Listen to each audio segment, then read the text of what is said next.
Okay, so magandang araw ulit mga ka-super. Welcome back po sa ating channel. Ako nga pala si Mr. Jason Ariel Andrade, isang HR Generalist Officer, isang Safety Officer, at former First Aider. No, so narito ako upang ibahagi ang mga kaalaman tungkol sa human resources, labor laws, and workplace safety. At syempre, mga karapatan ng bawat magagawang Pilipino. Kung gusto mong matuto tungkol sa trabaho, employment rights, at HR tips, huwag kalimutang i-like, i-share, at i-subscribe ang notification bell at para hindi ka mahuli sa ating mga bagong videos. Ngayon, pag-usapan natin ang isang napakahalagang paksa, 10 karapatan ng empleyado na hindi alam ng marami. Maraming empleyado ang nagtatrabaho ng maraming taon ngunit hindi nila alam na meron pala silang mga karapatang protektado ng batas. Kaya samahan niyo ako hanggang dulo dahil baka isa sa mga ito ay hindi mo pa alam.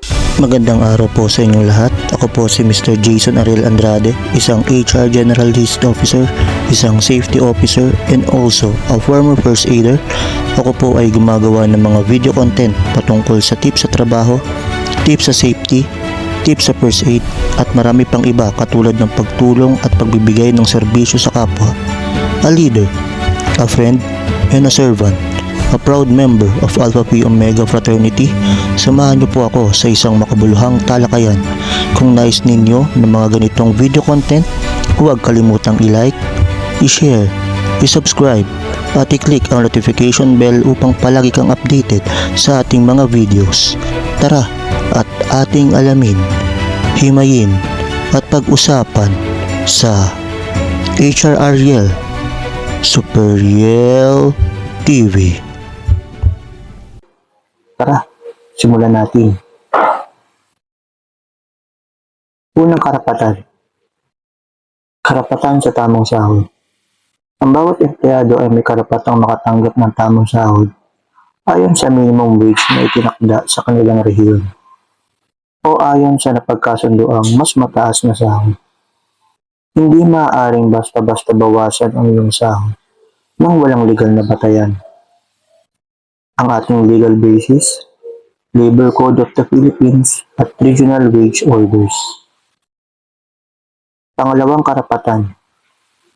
Karapatan sa ligtas na lugar na trabaho. Responsibilidad ng employer na tiyaking ligtas ang lugar ng trabaho. Dapat may sapat na safety measures, emergency procedures, at proteksyon laban sa aksidente at occupational hazards. Ang legal basis po natin dito ay ang Republic Act No. 11058 at DOLE Department Order 198-18 Implementing Rules. Pangatlo,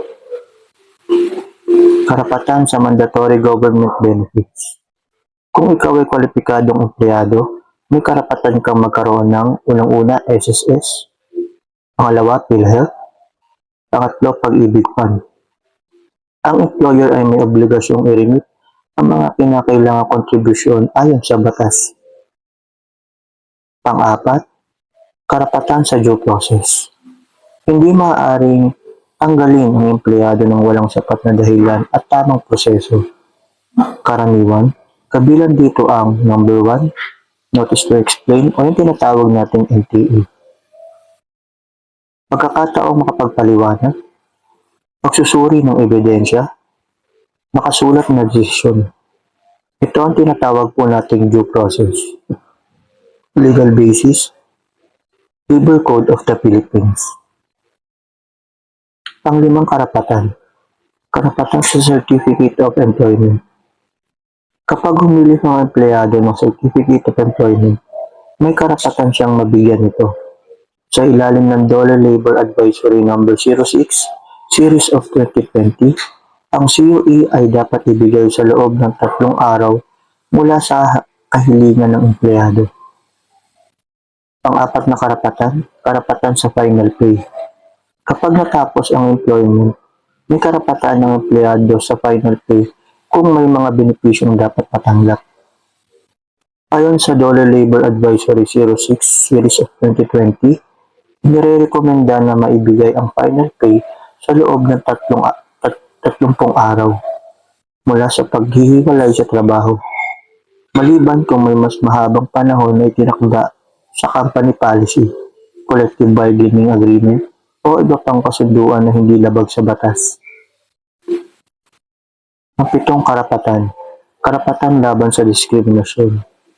Hindi dapat tratuhin ng hindi patas ang empleyado batay sa kasarian, edad, kapansanan, relihiyon, o iba pang protektadong batayan na kinikilos ng batas.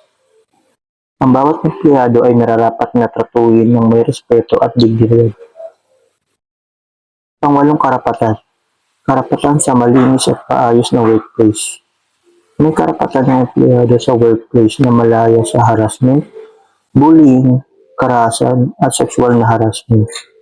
Ang ating legal basis po dito ay ang Safe Space Act, Republic Act No. 11313.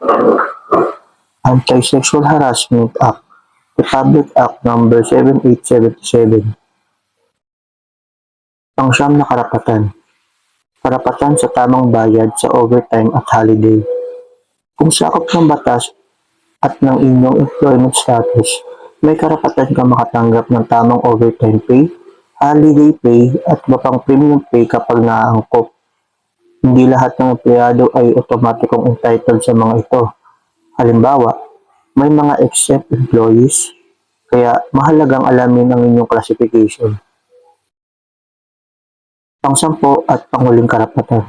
Karapatan na magreklamo. Kung naniniwala kang may paglabag sa iyong karapatan, maaari kang makipag-usap muna sa inyong HR o management. Magtago ng mga dokumento at ebidensya.